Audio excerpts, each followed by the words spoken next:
Esta tarde vamos a tener entonces la clase de recuperación que por una razón de fuerza mayor no pudo darse el día martes. Por tal razón, hoy vamos a desarrollar el comienzo de la unidad 2, la que corresponde a las teorías de las aproximaciones clínicas.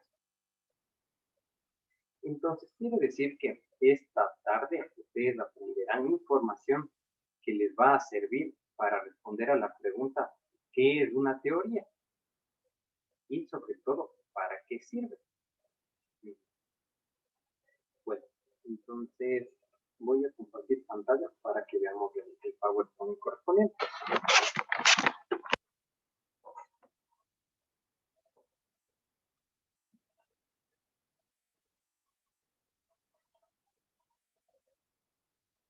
De cuando esta cosa funciona.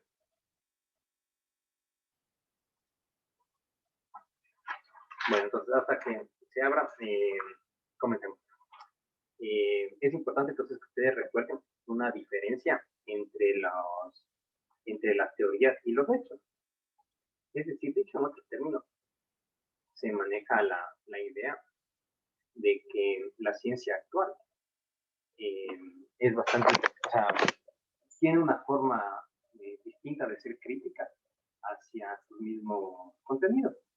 O sea, eso quiere decir, miren que antes se tenía otras visiones de la ciencia en donde se afirmaba que el ser humano es capaz de conocer directamente el universo. Entonces los físicos podían entender a los astros y a demás elementos, o los químicos que podían entonces entender a las moléculas y ¿cómo se llama? Y a las sustancias, o que los psicólogos de forma directa podíamos entender a la mente de los demás. Sin embargo, en los últimos podríamos decir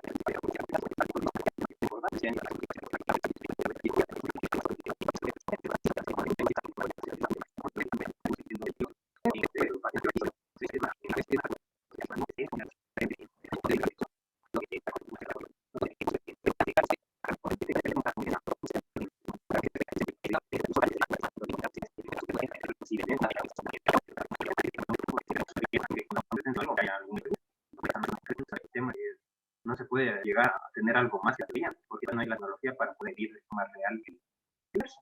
Por ende, no me tampoco. Entonces quiere decir que las teorías son lo máximo que ha podido construir la psicología, o sea, perdón, la ciencia, o sea, es lo más grande que se ha generado. Por ejemplo, la aplicación de la teoría se llama tecnología. Entonces vemos aquí, gracias a que hay teoría de diferentes áreas, se pueden crear autos, se pueden crear teléfonos, se pueden crear armas. Entonces todo parte por un concepto teórico o por una parte teórica. De ahí lo demás es simplemente, entre comillas, de la parte fácil, no, la parte menos difícil más bien, crear objetos o crear artefactos. Pero el punto está en que deben entender que la clave para comprender al universo está siempre en entender las teorías. Porque ven, o sea, que todos podemos ver que la gente se pelea o que la gente trata de matarse. Pero ¿y eso qué es? Entonces el punto está en que si tienen una buena teoría, van a poder entender esos procesos y por ende modificarlos. Entonces cuando estén trabajando con pacientes, ven que, o sea, no es fácil verles que están mal o que están ansiosos, pero usted para ayudarle tiene que primero entender por qué está ansioso. O sea, y ese por qué proviene de las explicaciones de las teorías. Esa es la razón por la cual ustedes entonces varios años de la carrera van a invertir solamente en aprender teoría. No solo acá en psicología, sino el resto de ciencias así se caracterizan también. O sea que primero les enseñan las teorías y después aplican Hay algunas que son más, hay algunas profesiones que son más técnicas, como pónganse los compañeros médicos, que bien es cierto les enseñan teoría, pero su formación es más aplicada. O hay otros que tienen formaciones más netamente teóricas, como los matemáticos o los físicos, en donde la aplicación pasa a un segundo plano. Más allá de eso, a donde quiero llegar es que es muy importante entonces que se entienda la teoría. También cabe resaltar que una teoría científica o una teoría es científica solamente si podemos comprobarlo. O sea, si no se puede comprobar, entonces es una teoría, pero no científica. Por ejemplo, ¿qué tal si es que tenemos el supuesto de que hay una vida después de la muerte? Ven que ese es un supuesto. Puede que esté relacionado con otras ideas de la vida, del origen de la vida, pero esa teoría no es científica porque no podemos comprobar o descartar. O sea, ¿cómo podríamos hacer? No se me ocurre el método, o sea, exagero para ilustrar. Tendríamos que matar a un grupo de personas y ver qué pasa con su energía, medir el magnetismo, qué sé yo, o sea, me es difícil pensar cómo uno podría demostrar la vida después de la muerte. Entonces, como no podemos comprobar o demostrar, esas teorías no son científicas. Lo mismo de las teorías eh, que manejan, por ejemplo, la disciplina de la ufología. Ellos construyen supuestos de cómo son los seres de otros planetas. Entonces ven que esa teoría puede que sea muy interesante, seguida por mucha gente, muy ordenada. Pero el problema es que como no se puede comprobar, no es científica. Y por eso entra dentro del grupo de las disciplinas o conocimiento metafísico.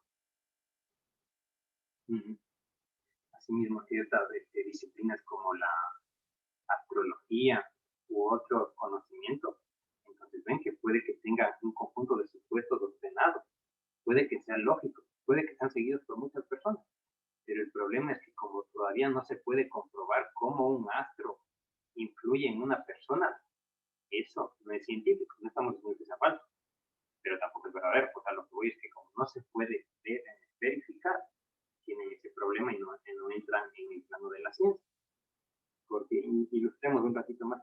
Ven que para eso tendríamos que poder controlar los movimientos de los astros o de las estrellas y ver qué pasa en cierta gente y después volver a mover los astros a cierta voluntad para ver qué es lo que pasa cuando están en tal lado o tal otro.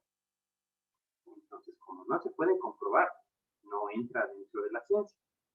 En definitiva, es una teoría científica solamente si se puede comprobar. Si no, entra en otros elementos. Eh, bueno, otra de las características es que estos supuestos o las suposiciones usualmente son construidas por los autores, o sea, por quienes las crearon a partir de sus vivencias personales. Entonces, recordemos eso, que la vivencia personal es simplemente una representación de la realidad, porque nuestro sistema nervioso solo nos permite percibir una parte de la realidad, no toda. Entonces, cada teoría fue creada por un grupo de personas, pero no nos olvidemos que seguramente su vida está siendo plasmada en esta teoría. Entonces, es por eso que a estos supuestos les vamos a dividir en teorías cualitativas, en donde va a entrar el psicoanálisis, el humanismo y el existencialismo. Y teorías cuantitativas, porque manejan más tendencias numéricas, como el conductualismo, el aprendizaje social o las teorías de los rasgos. Cada una de ellas veremos en su momento. Entonces, también cabe recordarles que estas teorías con las que vamos a trabajar están basadas en evidencia o comprobación científica, independientemente de lo que hayan vivido los autores. Entonces, que cada una de las teorías que veremos en este semestre tiene diferente tipo de evidencia empírica, o sea, que se ha demostrado en mayor o menor medida. Entonces, la utilidad de las teorías van a ser medidas según cuán científicas son. Entonces, este criterio de utilidad se desglosa. O sea, pisemos un ratito la pelota. Les estoy diciendo que en general vamos a ver 10 u 11 teorías de la personalidad en este semestre. Entonces, acá nos dice que este grupo ha sido elegido de aproximadamente los 600 u 800 teorías de la mente que existen en este planeta. Entonces se eligió estas 11 afortunadas por un criterio de utilidad, o sea, porque sirven para algo.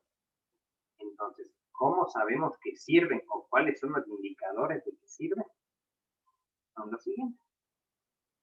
Entonces, una teoría es útil siempre y cuando genere algunas hipótesis que podamos comprobar.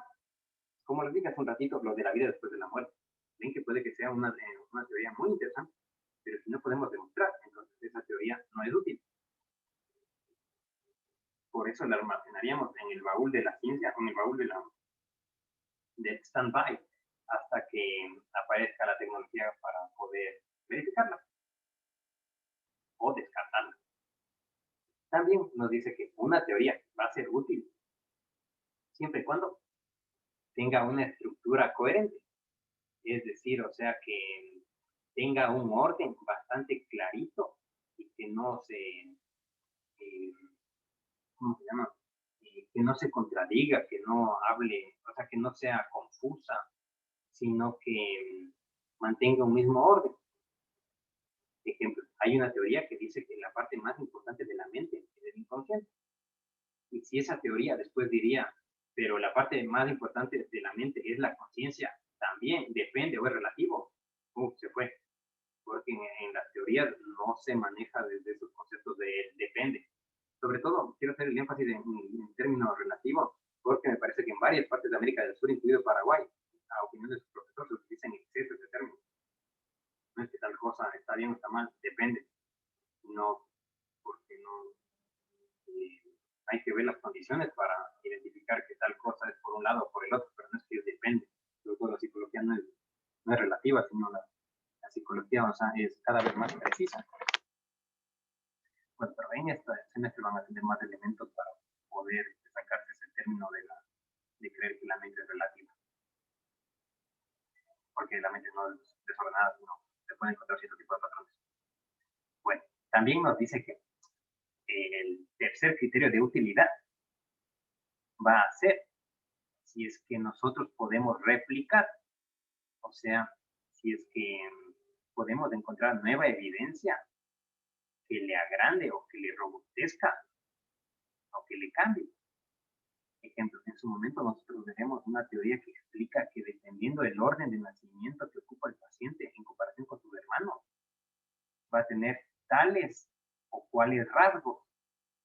Ejemplo, que el hijo intermedio suele tener más síntomas ansiosos depresivos. Es un modelo teórico que se construyó hace 100 años.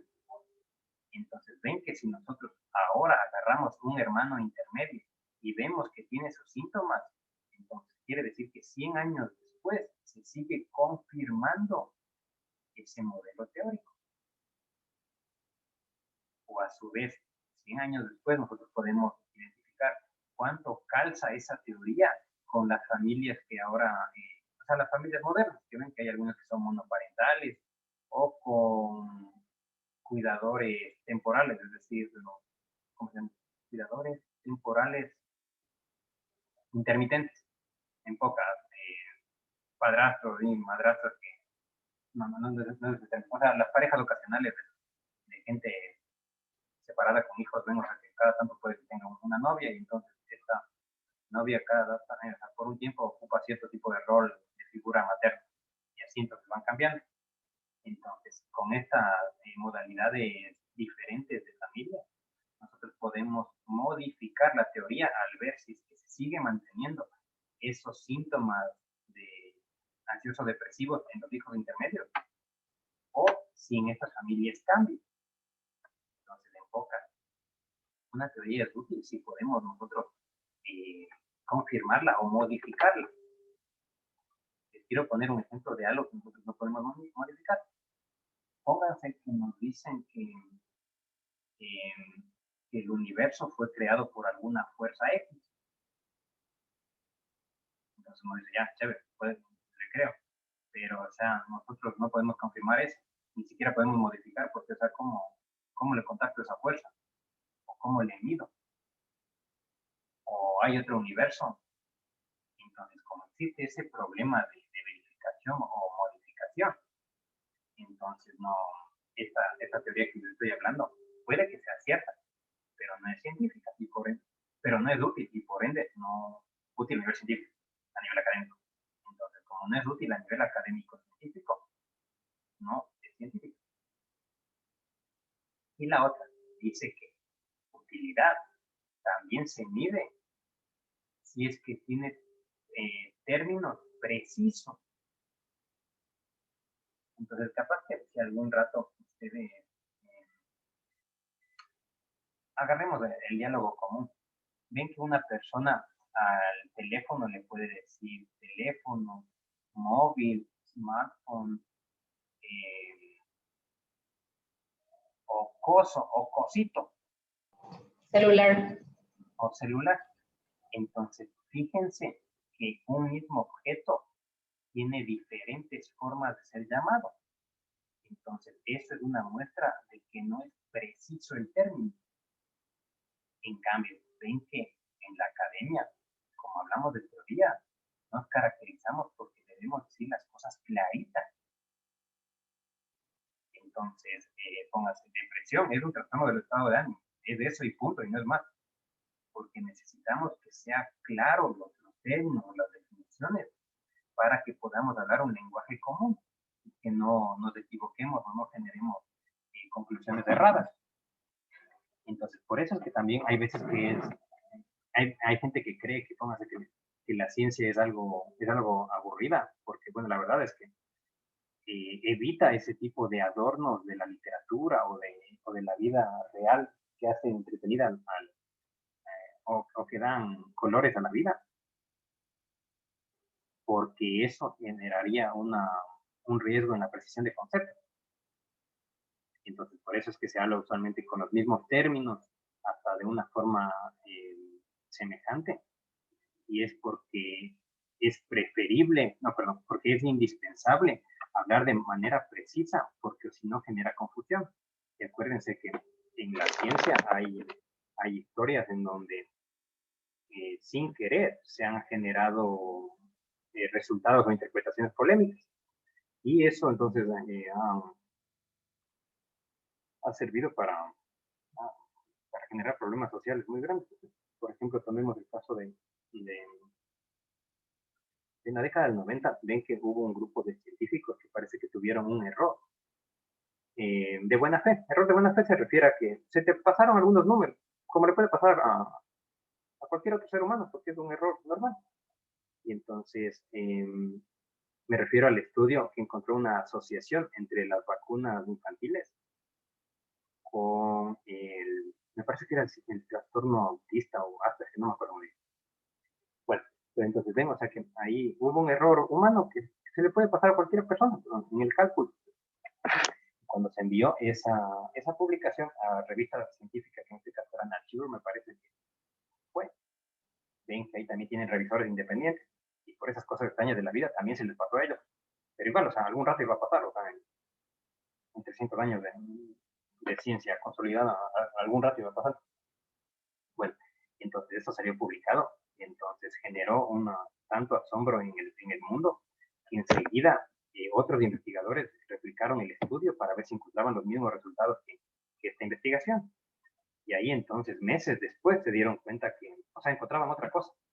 Los otros investigadores se daban cuenta que no había una relación entre esos trastornos del desarrollo con las vacunas infantiles. Entonces, enseguida sacaron los artículos para refutar, pues para afirmar que esa evidencia no era sólida, sino que era producto de algún error. Y entonces después analizaron qué pasó. Y sí, o sea, quitaron el artículo inicial que tuvo esa imprecisión. Entonces ven que lo único que hubo ahí fue una imprecisión de una revista de 10 hojas. Pero fíjense, o sea, que la historia nos afirma que parece ser que una persona muy famosa de Hollywood tenía un hijo, o tiene un hijo que tiene esa especie de ese trastorno o esos síntomas del desarrollo que se mencionó en esa revista. Y entonces de ella fundó ese movimiento que ahora le podríamos resumir como antivacunas. Y ven entonces que después de 20 años que estaban volviendo a aparecer enfermedades que ya tendrían que haber, o sea, que ya estaban prácticamente extintas, como la polio o cosas que, o el sarampión, o sea, eso que era del otro siglo. Entonces, dense cuenta que un pequeño error en la precisión de los conceptos, miren todo lo que genera. Y ahora hay mucha gente también, o sea, que no está vacunándoles a los niños porque se basa en esa explicación o en teorías más complejas de conspiración, que pueden que sean lógicas, pero cuando nos metemos a la parte de comprobación, ahí como que se caen. Entonces, por eso es que a nivel de la ciencia, a nivel de la teoría, es muy importante ser preciso. Entonces, hay veces que el costo de la precisión hace que, como les digo, sea más difícil seguir, sea aburrido, pero recordemos, una clase universitaria, a opinión de profesor, o sea, no tendría que ser ni siquiera, o sea, no pasa nada si no es entretenido, al menos en mi humilde opinión. Entonces, con este ejemplo hemos visto que por errores así chiquititos y todo lo que genera, y pónganse ahora, seguramente hay niños que se están enfermando de cosas que la ciencia ya, o sea, que ya hay cura. Entonces, este solo fue uno de los ejemplos de otras situaciones que salieron mal. Entonces, ven que a nivel social se tiene cierto tipo de prestigio al conocimiento científico, o sea, se cree, hay mucha gente que en serio le cree bastante. Entonces, si hay un error en los conceptos, eso genera un riesgo de sabrá Dios qué pasa. Porque si nos retrotraemos hace 25 años, que a esa generación le hubiera dicho, o sea, ¿usted cree que algún rato alguien nos va a dudar de las vacunas? Capaz que en la década del 90 se nos hubieran reído, comparando los índices de mortalidad, los beneficios tan robustos que hay. Entonces, con eso quiere decir, o sea, que por esto debemos ser bastante precisos y cuidadosos cuando hablamos. Entonces, si cuando hablamos nosotros lo hacemos desde el conocimiento, recordemos que el conocimiento viene de teorías. Entonces, por eso es que las teorías tienen que tener conceptos claritos. Asimismo, una teoría es útil si es que sus datos están organizados. O sea, acá, bueno, ya al rato les digo un ejemplo. Asimismo, si es que sirve para realizar estudios futuros. Entonces, como este modelo así de la personalidad según el orden de nacimiento, ven que no solo sirvió para entender a los pacientes de Europa de hace 100 años, sino también porque sirve para mirar qué pasa cuando adoptamos niños de diferente edad. ¿Se cumple o no se cumple ese modelo? ¿O qué sucede si hay alguna pérdida? ¿O qué pasa, en cambio, en las familias que no solo viven papá, mamá e hijos, sino que son extensas, que viven tíos, abuelos, como una especie de comunidad? ¿O qué pasa cuando se divorcian? ¿O será lo mismo, se mantiene ese modelo si es que estamos hablando de matrimonios en donde se eligieron las parejas o son con matrimonios arreglados? Es decir, es útil una teoría si es que, o sea, orienta a investigar más. Asimismo, como les dije hace unos minutos, tiene que ser muy ordenada, o sea que tiene que, eh, tiene que mantenerse en una misma línea lógica. Y finalmente, una teoría es útil siempre y cuando cumpla el principio que proviene de la economía llamado la navaja de Occam. Y el principio de la navaja de Occam nos dice que son más creíbles o es mejor siempre aquel conocimiento que sea más sencillo. Entonces, esto podemos extrapolar a nuestro proceso de aprendizaje. Ven que yo también fui universitario como ustedes. Entonces, asimismo también, o sea, sí me percataba que había formación que cumplía más la navaja de Occam en comparación con otros. Es decir, que ven que uno aprende mejor si es que el conocimiento es sencillo. O sea que por más que sea muy complejo ¿cómo se llama? El conocimiento, la navaja de Occam. Ya le voy a dar el paso a la pregunta. La navaja de Occam nos dice que siempre se prioriza la explicación más simple. Entonces, dicho en otros términos, la comunidad académica nos dice, bueno, todo el universo y todas las ciencias son muy complejas. pero lo que siempre vamos a preferir son las explicaciones más sencillas, porque esas permiten confirmar mejor. Entonces, si eso se aplica para la ciencia, también fíjense que se aplica para la docencia, porque uno entonces aprende más si es que alguien les explica en términos sencillos. Y enfatizo, todo el conocimiento humano o todas las disciplinas son complejas, pero es deseable que se expliquen en términos sencillos, como los que seguramente ustedes van a ir aplicando en los momentos en donde expliquen los procesos a los pacientes. ¿Ven? Entonces, que puede que tengamos mucho conocimiento, pero explicar a la persona, vea, usted está haciendo tal cosa, ¿por cuál cosa? Y es bastante sencillo. Sí, Débora me parece que quería mencionar algo. Profe, no entendí nomás la baja de que era, pero ya son integras. Ah, sí, navaja de Ocamp. Ocamp es un... Muy bien. Sí, entonces, bueno, tiene que ser sencillo, si no es más difícil seguir. Entonces, por estos criterios de utilidad que se les mencionó, que se mencionaron, se han elegido estas 11 teorías, es decir, o sea, porque han cumplido en mayor medida todas estos requisitos que hemos planteado. Entonces, miren, Faith nos dice, nos plantea una reflexión. Dice que sería recomendable que cuando se trate de construir teorías de la personalidad, siempre se comience con escala pequeña, es decir, tratemos de explicar comportamientos pequeños. Por ejemplo, en el grupo de investigación estamos trabajando eso en una especie de supuestos de cuáles son los patrones de atracción de la gente. Entonces vemos, o sea, que estamos planteando que parece ser que a cierta edad los adultos se sienten atraídos por los estereotipos de chico malo o chica mala. Pero va pasando el tiempo y esa atracción, por más que se mantiene, no se manifiesta. Entonces ven que es un supuesto chiquitito, o sea, son 2, 3 líneas. La gente en adolescencia y en juventud inicial se siente atraída por gente por bajo tipo. Pero va creciendo y eso se atenúa y se modifica. Entonces, acá nos dice que Faith, con mucho respeto simplemente por didáctico, nos dice que lo ideal sería que así trabajemos, o sea, con supuestos chiquititos de un área chiquitita, como en este caso es el cortejo humano. Ven que el cortejo es algo muy chiquito e insignificante en comparación con todo lo que es el ser humano. Entonces nos dice que en las teorías de personalidad lo ideal sería que así vayamos explicando con supuestos chiquititos. Y después ahí sí le vamos agrandando, porque imaginen que si no haríamos caso a esto, capaz que habría gente que diría algo así como, todos los seres humanos siempre van a buscar o siempre van a tener una debilidad por la gente mala.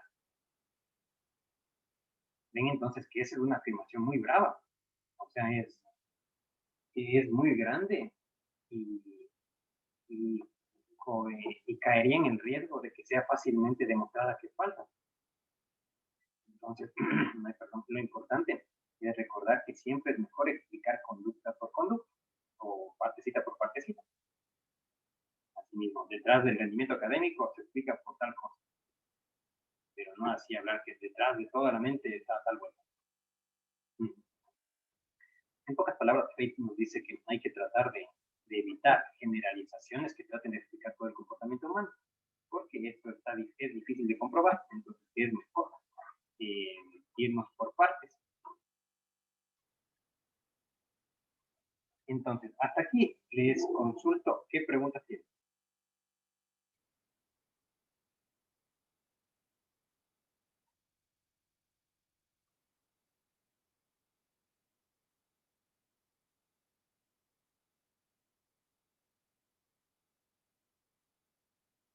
Ninguna.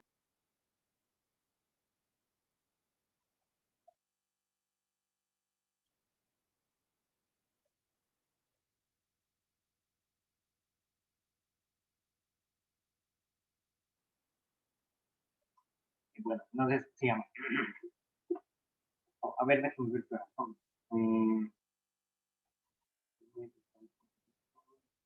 Vamos a hacer algo. Vámonos a un receso ahora de 15 minutos y después continuamos para la siguiente parte, porque esto requiere mayor tiempo para no cortar. Entonces, después de 15 seguimos. Dale, profe. Dale, profe. Por ende, ahora vamos a continuar. En cambio, mencionando las posturas filosóficas que está detrás de cada una de las teorías. O si mencionamos de forma muy concreta, recuerden que filosofía se refiere a una especie de análisis de las posturas que uno tiene acerca de algo. Pónganse, quiere decir, o sea, que cada teoría que nosotros vamos a manejar, por detrás de las afirmaciones, va a tener una manera de ver al mundo. Entonces, así podríamos mencionar, o sea, la filosofía se refiere a una forma de ver el mundo. Ven que hay gente, por ejemplo, que ve que el mundo está mejorando, porque cada vez, miren, hay más, aumenta la esperanza de vida, hay más alimento, hay más tecnología, hay más curas.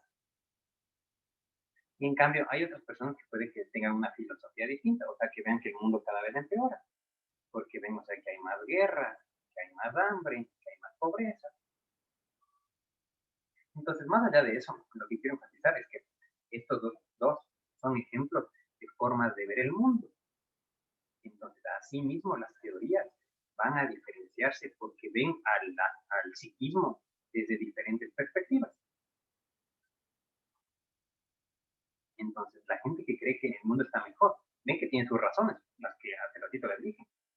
Y las otras que creen que el mundo está peor, también tienen sus razones. O sea, cada uno tiene su evidencia para respaldar. Entonces, no es que una postura filosófica sea mejor que la otra, sino es importante que sepamos entender que hay gente que piensa distinto. Entonces, eso quiere decir que las teorías que más se asemejen a la filosofía de vida que ustedes tienen, seguramente les van a gustar más. En cambio, aquellas teorías que expresen valores o que tengan un punto de vista distinto a su filosofía de vida, puede que les cueste más entender y aplicarlas.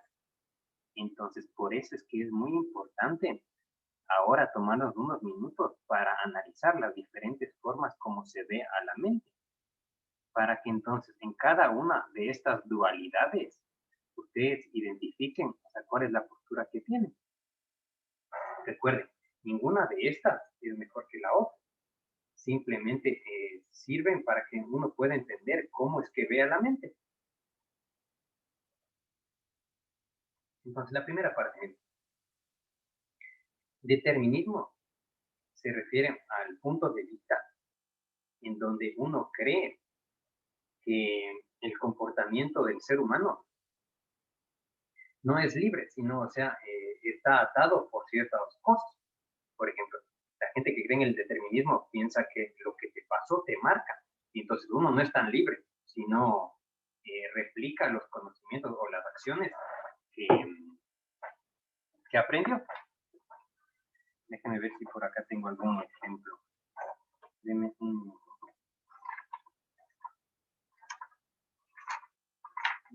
A ver, ¿dónde estaba?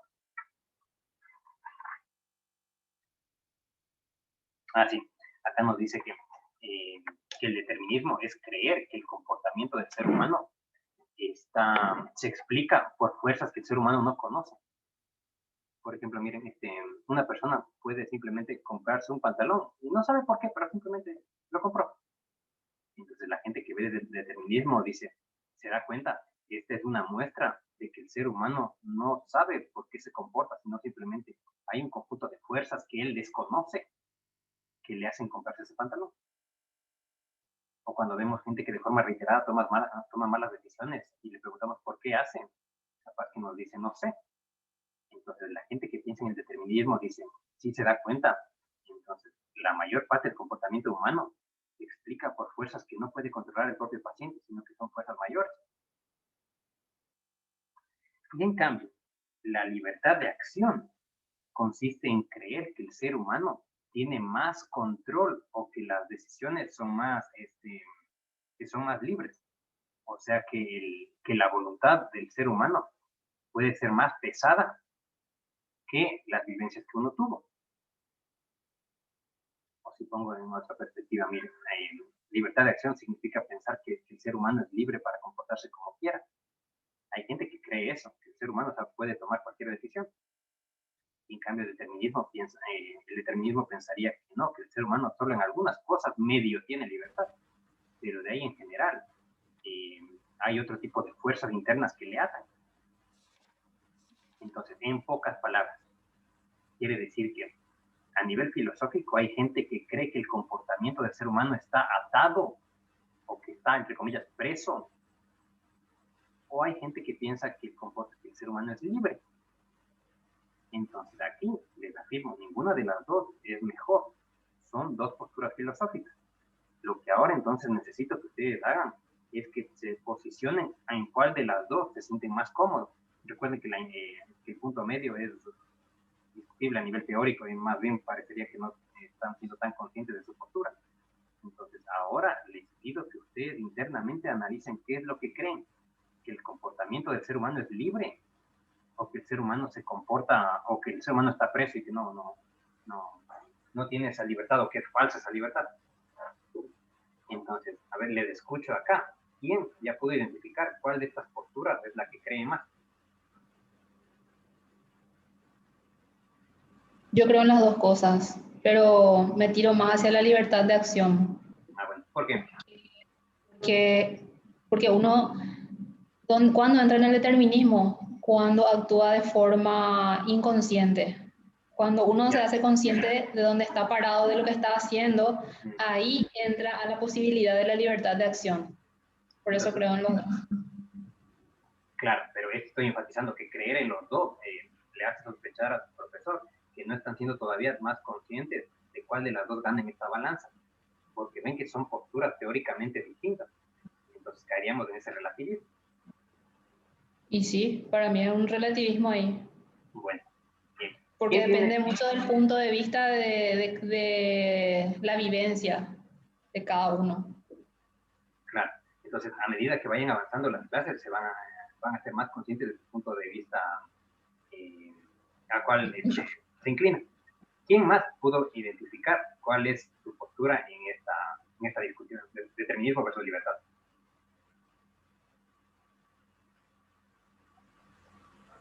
Yo creo que soy más determinismo. ¿Por qué? Porque, o sea, existen los factores externos que a las personas siempre nos van a estar empujando.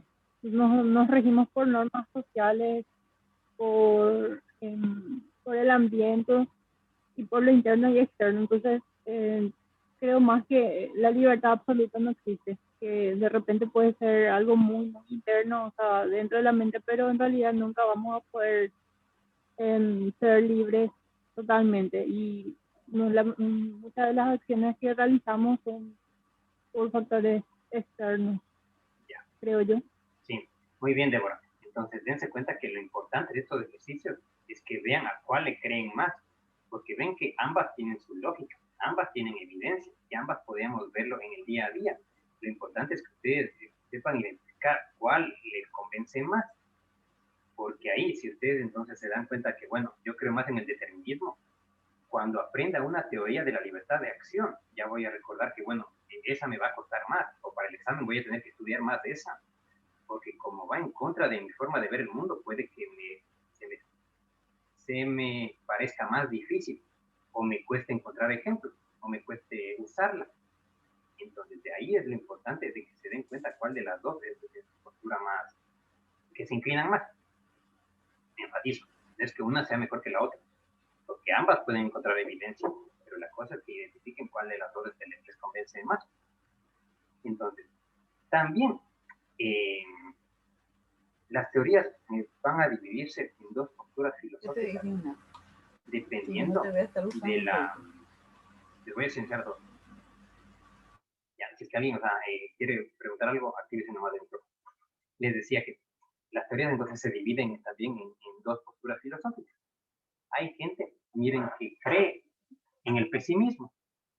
Y en academia, pesimismo significa creer que el ser humano es más conflictivo que equilibrado. Sí. En cambio, la gente que cree en el optimismo piensan que el ser humano es más equilibrado que conflictivo. Es decir, en otros términos, son dos formas de ver a la mente. Entonces, unos van a pensar que, bueno, que el ser humano es más problemático, o sea, en lo que hace es más por problemas o por conflictos. Y el otro, en cambio, sería pensar que el ser humano está más equilibrado que enfermo. Entonces, dicho en términos más sencillos, quiere decir que la postura pesimista se caracteriza por ver que el ser humano es más enfermo que sano. Y el otro es creer que es más sano que enfermo. Ambas posturas, sin dificultad, van a encontrar evidencia. Las unas, o sea, al ver las estadísticas que cada vez crecen más, y los otros al ver los casos de pacientes que salen y son exitosos. Entonces, lo importante es que sean conscientes de cuál de estas dos posturas les calza más. ¿Ustedes creen que el ser humano está más enfermo o que el ser humano está más sano? Entonces, les escucho nuevamente. ¿Qué opinan?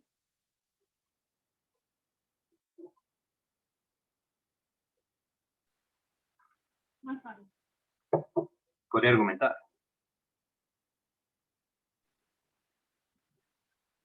Porque yo creo que, bueno, hay ciertas genéticas.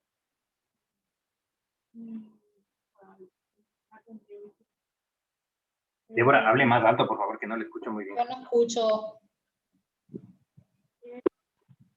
Yo creo que es más sano.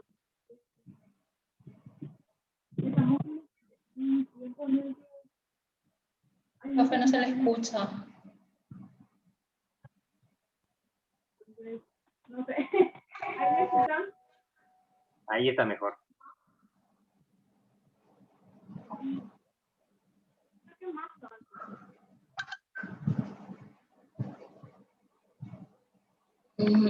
Bueno, Débora, parece que no le podemos escuchar muy bien. Entonces, vamos por esa razón a pasar a otra persona que pueda identificar esa postura, pesimismo versus optimismo.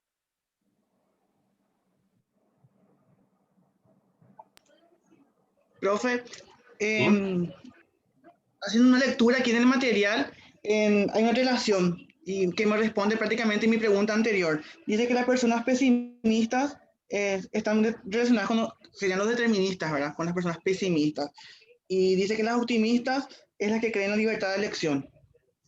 Teniendo en cuenta esta comparativa y respondiendo a la pregunta anterior, yo me voy por la libertad de elección, no más por el pesimismo, por el determinista, perdón. Ya. ¿Podría explicarnos cuáles son sus argumentos o por qué? Como dice aquí, profe, que quienes creen en la libertad de elección suelen ser optimistas. Yo soy esa persona que siempre ve el lado positivo a las cosas. No me dejo orientar o por lo que pasa o porque se supone que pasará, ¿verdad? Siempre encuentro el lado bueno de las cosas. Entonces, me considero una persona optimista. Pero, Diego, perdón, ahí le interrumpo. Optimismo no quiere decir optimista. O sea, optimismo no lo entienda como esperanza. A nivel filosófico, optimismo significa entender desde un punto de vista más sano. Entonces, simplemente quiero confirmar. ¿Usted cree entonces que el ser humano es más sano que enfermo? Más sano, sí. Ah, ya. Ah, claro, muy bien. Sí. Buen aporte. ¿Alguien más que quiera intervenir? Profe, ¿a qué te referís cuando decís, en qué sentido es más sano o más enfermo? Mentalmente. ¿A qué se refiere? Mentalmente. Sí. No sé cómo definir eso porque yo no creo que la gente sea más enferma que sana mentalmente, pero sí creo que son muy conflictivos sin que eso signifique que estén enfermos. Ah, claro, mentalmente. entonces, sí, buen aporte. Entonces, en enfermedad utilicé el término con la finalidad de ser didáctico, pero podríamos poner sinónimos que pesimismo se refiere a ser conflictivo, a que tiene muchos problemas, a que tiene muchos traumas.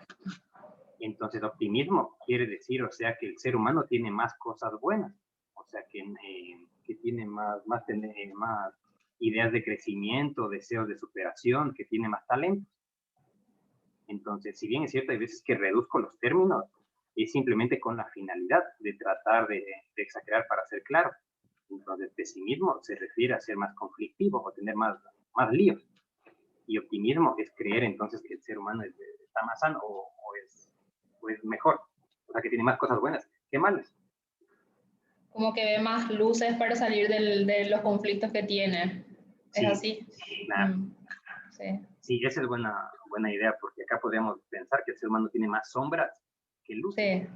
Sí, Y acá, sí. más luces que sombras. Así mismo. Muy bien.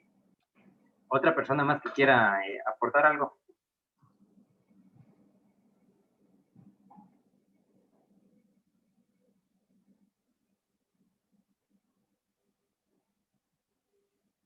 Entonces, sigamos. La siguiente postura se refiere a priorizar qué es más importante para comprender a un ser humano, o sea, la mente de una persona. Entonces, miren, hay teorías, o sea, hay psicólogos que creen que la clave para conocerle a alguien está en analizar su pasado. O sea, podríamos exagerar para decir que utilizan el método histórico. O sea, que creen que lo que pasó en el pasado volverá a suceder. Y hay, en cambio, gente que cree que para conocer una persona sirve más analizar qué es lo que quiere a futuro, o sea, sus visiones a futuro o sus aspiraciones. Entonces, igual, creer que lo más importante para conocer a alguien es el pasado, o creer que lo más importante para conocer a alguien es analizar su visión futura, son dos posturas igualmente válidas. Cada una va a tener su evidencia. Entonces, lo importante, nuevamente acá, es que irse en la pelota y se den cuenta cuál de esas posturas filosóficas tiene. Entonces, les escucho.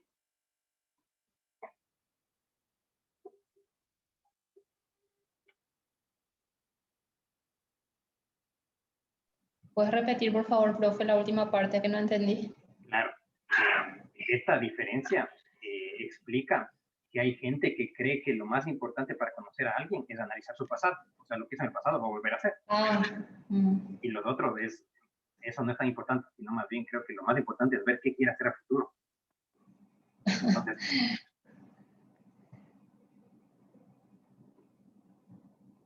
Difícil es lo que preguntas porque las dos cosas te aportan información sobre la persona. claro, porque es filosofía. Toda Claro. filosofía te explica. El punto está en reconocer la postura filosófica de cada uno. Bueno, personalmente yo me enfocaría más, o sea, si bien tendría en cuenta su pasado como una información backup nomás de tener ahí, me enfocaría más en lo que es en cómo se proyecta a futuro. Pero una cosa es que la persona te diga cómo se proyecta a futuro, o sea, palabras. Vos tenés sus hechos para saber si realmente es cierto que esa persona va a cumplir lo que está diciendo a futuro. Muy bien, tal cual. Entonces, hemos escuchado una postura que defiende la teleología. ¿Quién defiende la causalidad?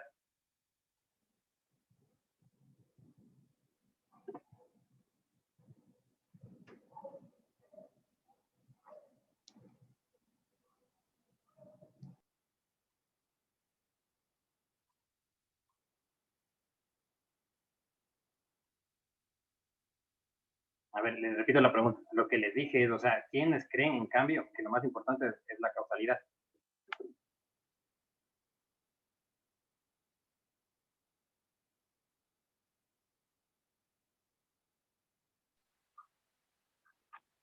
Profe, ¿me Yo, escuchan? A ver, ahí organícense quién ganó. Débora, adelante, compañera. Gracias. ¿Me escuchan ahí? Sí, Hola, ok. Yo creo que el pasado es más importante del cómo se proyecta, porque creo que las personas van formando o sea, su personalidad en base a su historia y obviamente otros factores científicos que están, pero lo que te pasó hoy y ayer de repente eh, puede determinar más cómo vos vas a tomar las decisiones en un futuro. ya, muy bien. Entonces, Diego también quería intervenir. Sí, profe. Concuerdo con la compañera Débora. Considero que el pasado influencia el presente y te ayuda también a encaminar o tener algo de perspectiva hacia el futuro, ¿verdad? Es importante conocer a la persona también cómo, qué siente, a qué aspira, pero yo creo que gran información viene del pasado, cosas por lo que ya pasó o ya vivió. Sí, entonces, muy bien. Hemos escuchado posturas bastante sólidas a favor de la teleología y la causalidad. Entonces, de nuevo, recuerden que cuando ustedes estén aprendiendo una teoría que sea Profe. opuesta a su filosofía, ahí es donde más atención tienen que ponerle porque les va a costar entender. Sí, ¿quién va a preguntar algo? Yo, profe Marta. Sí, También concuerdo con Débora y con como el compañero, sí. Diego. porque creo que en relación a, o sea, el carácter se forma, como dijo Débora, dentro del desarrollo, desde la infancia uno va formando, ¿verdad?, el carácter de la persona y eso es parte de la personalidad también, ¿verdad? Entonces sí o sí va relacionado a lo que esa persona va a proyectar en el futuro, cómo va a desear y cómo va. Y me inclino más también a la defensa de la casualidad. Ya, sí, muy bien. Entonces, recuerden la recomendación que se ha dicho. Cuando escuchen una teoría que te dice lo opuesto, acuérdense que capaz que no les convence o les cuesta un poquito más, porque ve el mundo desde otra forma. Entonces, acá quiero poner el ejemplo porque, miren, alguien que defiende la teleología puede que piense que esta sea una visión muy radical, porque exagero para ser didáctico. Pónganse que alguien de niño robó, entonces siempre va a ser ladrón. Y asimismo la crítica de los otros diría, pero vea, entonces, o sea, ¿usted cree que cualquier persona puede cambiar o que el cambio es sencillo? Entonces, es normal tener las posturas, y es normal que cada uno tenga sus evidencias, y es normal, o sea, que mutuamente se puedan atacar para invalidarlas.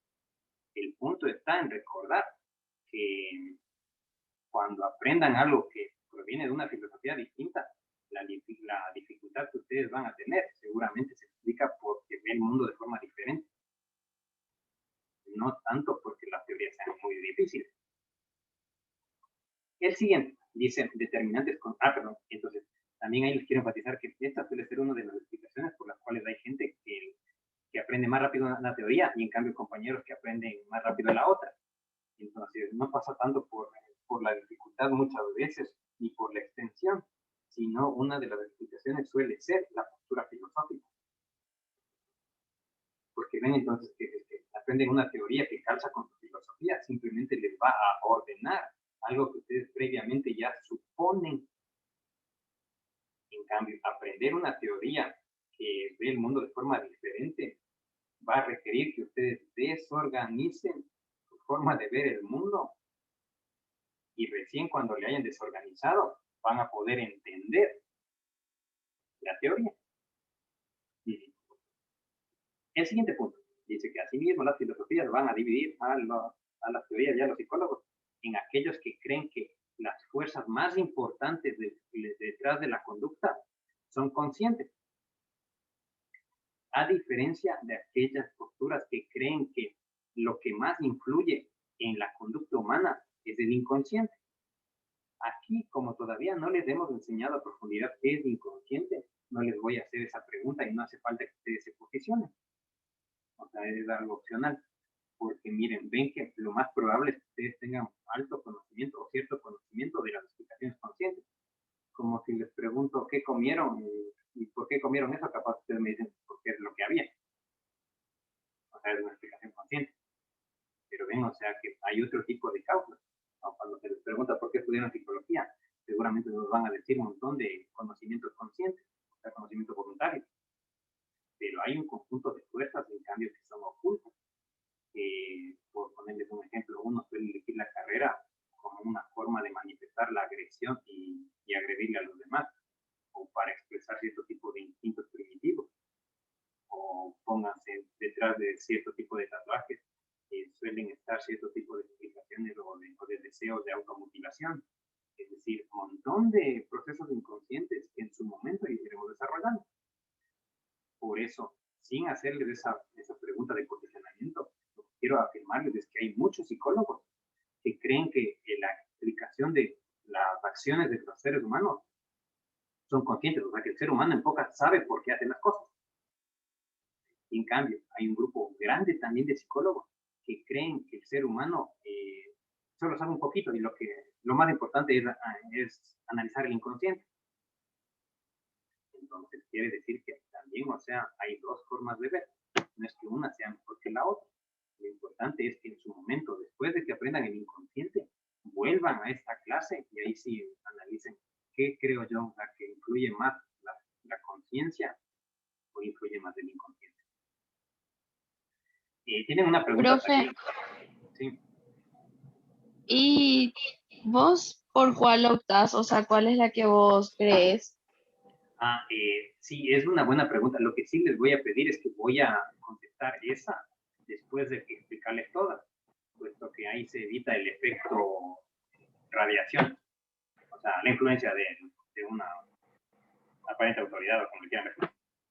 Entonces, al final voy a contestar la pregunta. Otra inquietud.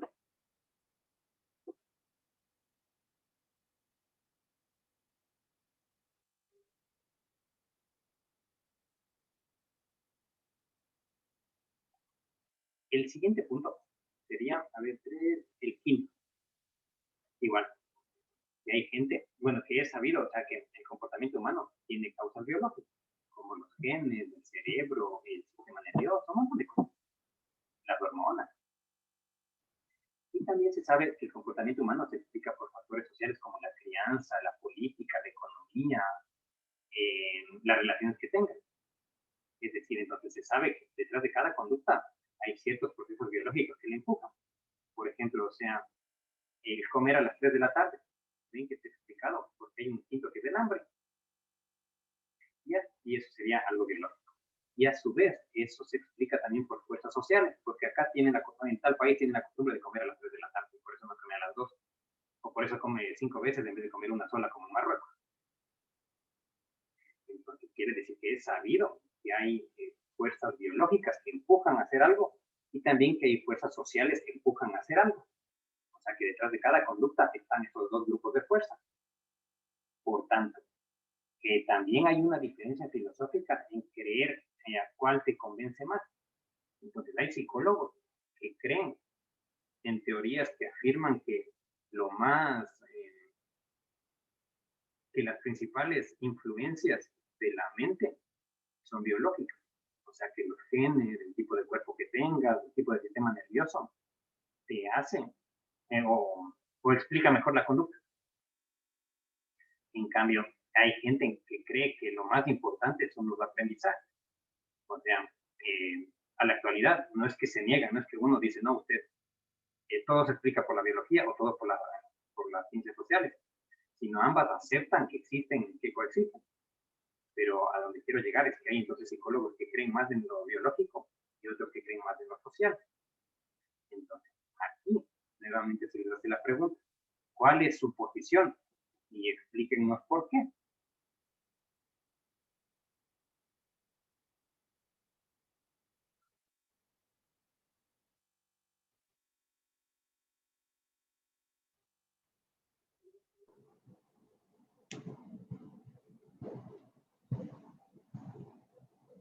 Es imposible, profe, tirarse hacia uno u otro porque sí o sí los dos factores tienen que ver, son constructos del ser humano.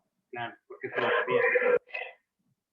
No te puedo decir que es más biológica o es más social porque es o sea, el ser humano hoy es consecuencia de las dos cosas, de su herencia, de su familia, de sus aprendizajes, de sus creencias.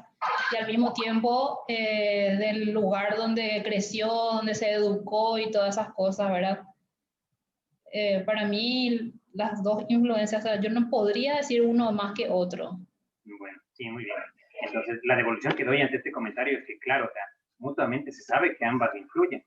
Entonces, el punto está en ver, o sea, cuál les convence más, porque en el fondo uno tiene una postura. Lo que pasa es que es algo así como cuando Da Vinci hacía las esculturas, no, creo que Miguel Ángel, perdón, entonces que él mencionaba que no es que le dan el molde de, o sea, el bloque de granito y hace la escultura, sino según él pensaba que cuando le vea el bloque ya está ahí la escultura. Lo único que él hace es limpiarla de la basura que le sobra. Entonces, así mismo se entiende que es la filosofía, o sea, que uno ya tiene la postura.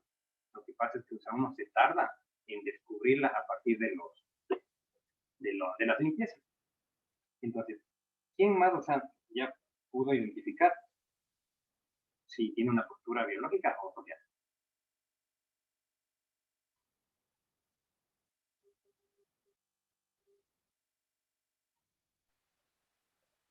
Es muy difícil, profe, la pregunta, pero yo creo que voy más por lo biológico. ¿Tiene algún argumento?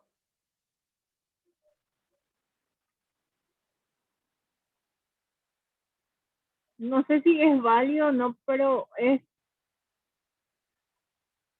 por las, nosotros percibimos a través de nuestros sentidos y es como vemos lo externo a través de eso y lo interpretamos con lo que tenemos, ¿verdad? Con las reacciones, no sé, y, y eso. Sí, claro. Recuerden, es una postura filosófica, así que si alguien dice, bueno, yo creo en esto, porque sí, también ya es válido, porque lo importante es que se posicione. Entonces ahora les pregunto, ¿quién de acá defiende las posturas sociales?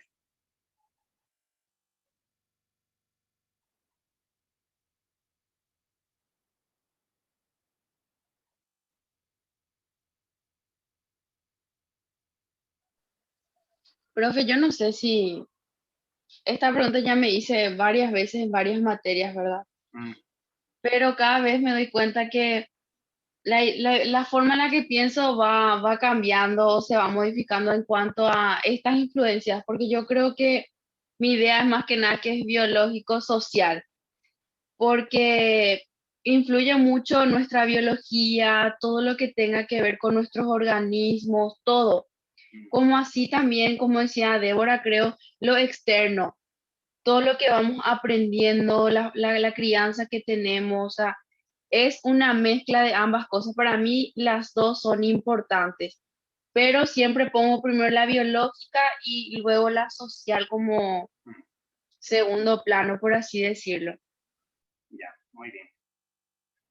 ¿Quién entonces, tenemos alguna persona que se haya podido posicionar a nivel social?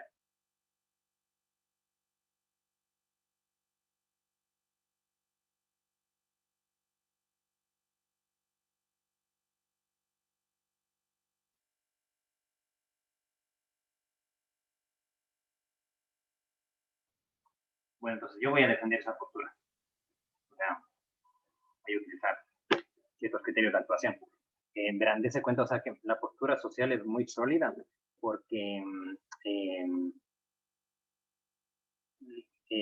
le hace ver al ser humano desde un punto de vista más optimista, o sea, que si nosotros solamente cambiamos la forma de crianza o el ambiente, tranquilamente podemos hacer que alguien sea mejor, porque si creemos entonces que lo más importante es la biología, dense cuenta, o sea, que estamos aseverando que hay seres humanos que, como dicen en mi país, están fregados, o sea, que si ya naciste con malos genes producto de una unión copular errática, entonces estamos afirmando que el ser humano ya nace, entonces y se fregó, o sea que entonces van a ser en ambientes dificultosos, que va a ser conflictivo toda la vida y seguramente morirá siendo conflictivo. En cambio, las posturas sociales te dicen, o sea, no, pues porque dense cuenta que si pensamos que es más importante la crianza, por más que haya personas que vengan con cierto tipo de genes deteriorados o cuerpo deteriorado, que tengan alguna discapacidad. Podemos crear un ambiente que sea propicio para ayudarles y para que mejoren. Bueno, ahora entonces, la última división, que es la singularidad versus las semejanzas. Entonces, esta también es una postura muy bonita y la intención es igual, o sea, que piensen, que se hagan el autodiagnóstico de cómo veo al mundo. Específicamente en estas preguntas sirven para que ustedes evalúen cómo ven a la mente, si se han percatado. Entonces, singularidad se refiere a que hay gente que cree que los seres humanos son más diferentes que semejantes, o dicho en otros términos, así sería, que es muy evidente que los seres humanos son distintos, o sea, en tono de piel, en cabello, en ojos, en intelecto, en memoria, en un montón de cosas.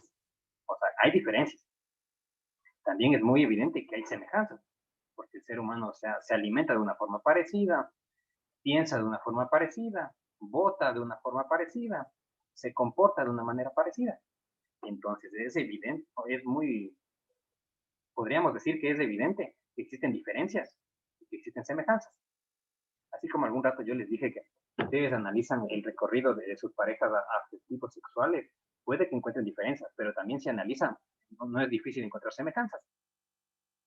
O si nos vemos entre psicólogos, ven que por más que seamos distintos en nosotros, en comparación con otros estudiantes, pónganse de medicina, de lenguas o de ingeniería, se nota que ellos nos dirían que somos muy parecidos.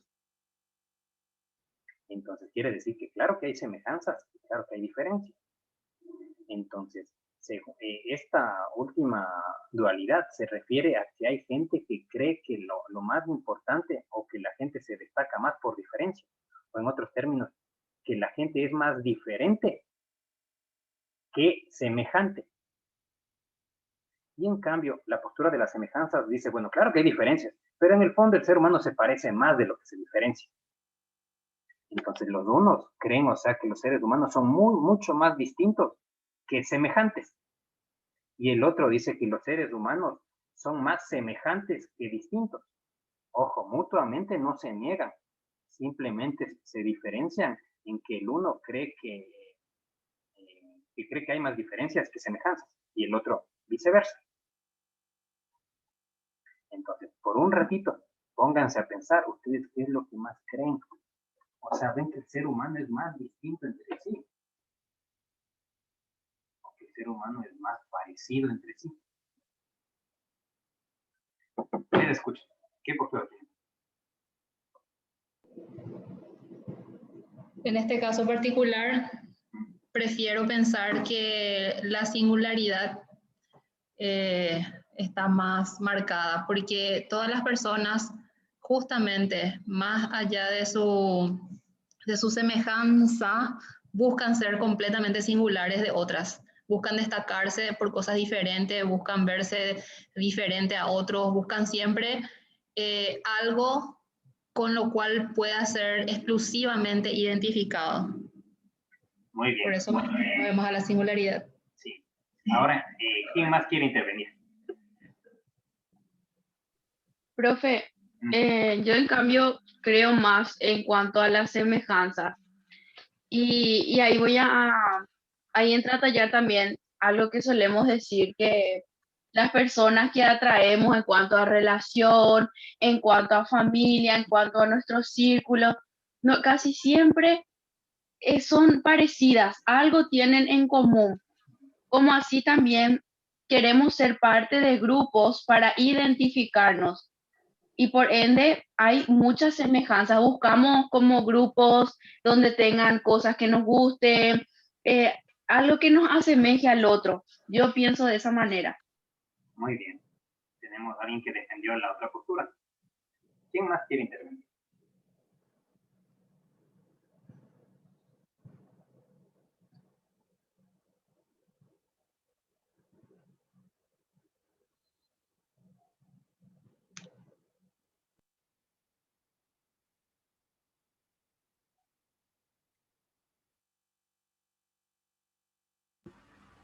Profe, Sí, Marta. yo me inclino también por la semejanza, porque eso también da apertura a que pensemos de una manera inclusiva, profe, ¿verdad? Porque yo creo que no podemos estar hablando de eso como psicólogos ni nada si es que no aportamos a la parte de la semejanza, ¿verdad? Sabemos que hay diferencias en algunos aspectos, pero todos y cada uno tenemos la forma y la capacidad de poder llegar a ser iguales en varias metas o proyectos que uno a lo mejor no en la misma, ¿cómo es? En el mismo tiempo, pero sí se puede llegar, profe. Muy bien, Marta, muchas gracias. Entonces, si ustedes analizan, solo miren, nos hemos hecho 6 preguntas. Y con estas 6, en este curso que somos como 10, 12 o más o menos, fíjense, o sea que encontramos mucha diversidad de pensamiento, porque hay algunos que agarran el determinismo, el pesimismo, teleología, tal cosa, tal cosa, tal cosa. Es decir, que es normal que en la psicología nosotros seamos muy diversos en la forma de pensamiento, puesto que nuestro objeto de estudio es complejo, o sea, somos una especie, la única especie aparentemente en este planeta que es capaz de autoanalizarse, no solo que vea el entorno, sino es capaz de autoverse. Y nosotros somos parte de una ciencia que empuja al resto de ciencias, porque ven, o sea, que todo el conocimiento se sostiene o tiene una base, podríamos decir, que, que es la psicología, pues porque o sea, a partir de la psicología entiende los procesos de aprendizaje y la adquisición de conocimiento, que esa es la base de la física, de la química y de cualquier otro tipo de ciencia.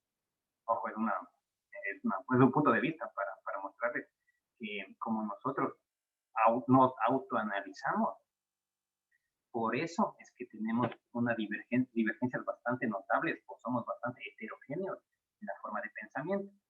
Y estas diferencias filosóficas explican también por qué los psicólogos usualmente no somos tan unidos o nos peleamos entre nosotros. Entonces, en esta clase quiero que entiendan que nosotros por normas éticas no debemos hablar más de un psicólogo o de un profesional que simplemente, o sea, que no es argumento para hablar mal de ningún colega, solamente el hecho de que tenga una postura filosófica distinta y por ende una teoría distinta y métodos distintos. Entonces, en otras ciencias que tienen otro tipo de tecnología, ahí sí puede que haya cierto tipo de procedimientos que hay que hacer o que no hay que hacer para hacer una carretera. Pero acá estamos aprendiendo que como hay diferentes formas de ver la mente, por ende hay diferentes caminos para hacer la carretera. Entonces, por eso es que los psicólogos usualmente no solemos hablar o intervenir en tratamientos ajenos, porque si en 10 personas nos dimos cuenta que hay diferencia en las posturas filosóficas, ya en el mundo real de la psicología esto es más bravo todavía, porque ven que solo nos preguntamos la filosofía, porque detrás de cada una de estas hay un montón de teorías. Entonces, por eso es que también, o sea, llévense este conocimiento de que debemos ser muy respetuosos de colegas. Y si es que alguien está haciendo un tratamiento que no nos parece, ven que puede que sea porque esa persona tiene una filosofía distinta y por ende no se invalida el tratamiento. Sobre todo si es que acá algunos de ustedes ha ido o va a ir a procesos de terapia, o sea, van a estar como pacientes. Porque recuerden que si uno, o sea, no se deja guiar por el terapeuta, seguramente, o sea, ustedes pueden invalidar la técnica o sabotear la técnica porque hay una diferencia a nivel filosófico. Entonces, quiere decir que los autores y por ende las teorías que vamos a ver en las siguientes clases se caracterizan porque cada uno tenía su mezcla distinta a nivel filosófico. Entonces, antes de dar la respuesta de mi postura, quisiera consultarles si tienen alguna pregunta.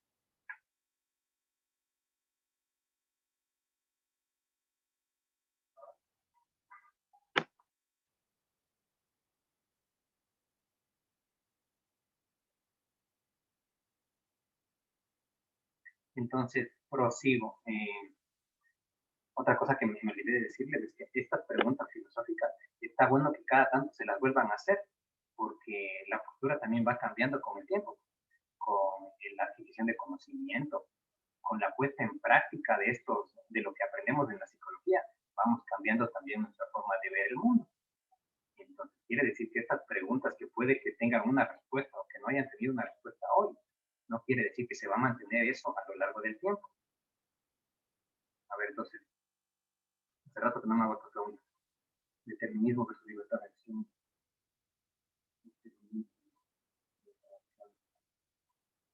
Creo en el determinismo, sí, porque a mi modo de ver, o sea, los procesos internos son más complejos que limitan la capacidad de libertad del ser humano. Pesimismo, optimismo, el ser humano es más conflictivo, o el ser humano, tengo una postura de pesimismo, porque el ser humano es más conflictivo, más problemático que sano. Causalidad versus teleología, el pasado o la futura.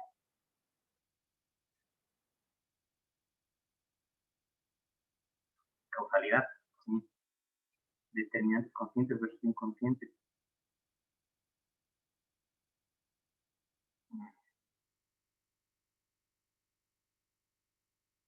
Creo que son determinantes inconscientes. Acá son influencias biológicas, tal cual. Y en singularidad, semejanza, me quedo con semejanza. Creo que el ser humano se parece más de lo que se diferencia. Sin negar que haya pequeños matices, pero así le veo a la...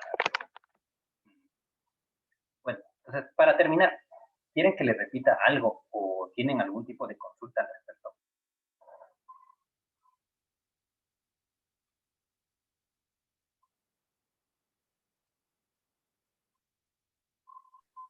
No, profe, muy interesante la clase de hoy. Gracias. En general van a identificar que la clase va subiendo de nivel, se va poniendo más compleja en las siguientes clases. Muy claro todo, profe. Bueno, entonces, hasta aquí vamos a llegar. Yo con la anécdota que sí les quiero cerrar es que seguramente ustedes en los siguientes meses, en los siguientes años, se van a juntar así entre compañeros y puede que sea una actividad social o como en algún evento recreativo. Entonces, miren, seguramente ustedes van a atravesar ese momento también muy bonito que es de los estudiantes de psicología, en donde están tan cómodos que se ponen, entre comillas, debatir o pelearse por posturas teóricas.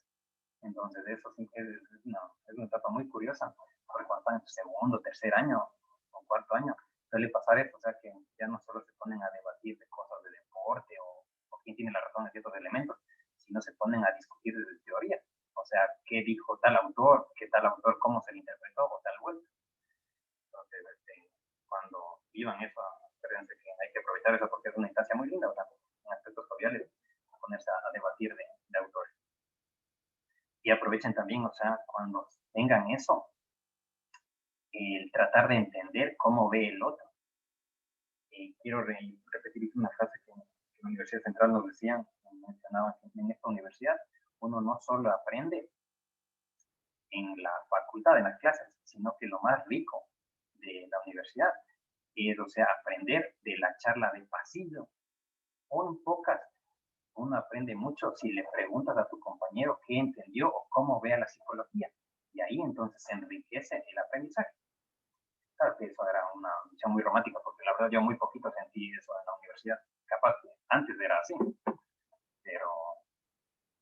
pero esto les comento, o sea, para que también vayan identificando que puede que ustedes tengan compañeros o que saben más o que se expresan mejor, entonces ya vayan pillando este tipo de personas para que independientemente de si se lleven bien o no, interactúen con esas personas para que también aprendan.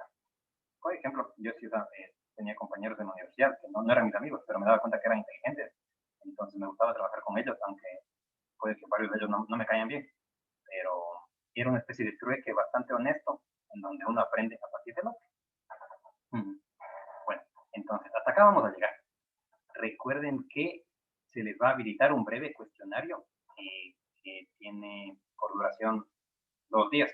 Como hoy es sábado, entonces el cuestionario se va a cerrar el día martes a la noche. Sí. Y la gente que no pudo conectarse, entonces recuerden que tienen que hacer un